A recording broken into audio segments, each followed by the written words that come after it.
आत्मनिर्भर भारत म्हणजे स्वावलंबी भारत या अभियानाचा उद्देश देशाच्या आर्थिक व्यवस्था मजबूत करणे, देशांतर्गत उत्पादन वाढवणे आणि परदेशी वस्तूंवरील अवलंबित कमी करून भारताला आर्थिकदृष्ट्या स्वावलंबी बनवणे आहे.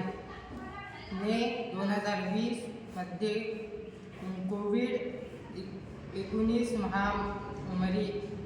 महामारीत सरकारने हा उपक्रमाची सुरुवात केली. मुख्य उद्देश: 1. देशांतर्गत उत्पादन वाढवणे, आर्थिक लवचिकता सुधारणे, जागतिक पुरवठा साखळीमध्ये भारताचा सहभाग वाढवणे, देशाच्या विकासाला नवीन दिशा देणे. धोरणात्मक चौकट ही एक धोरणात्मक चौकट आहे जी आर्थिक स्वावलंबनाला चालना देते. यामध्ये देशांतर्गत संसाधनांचा पुरेपूर वापर करण्यावर भर दिला जातो.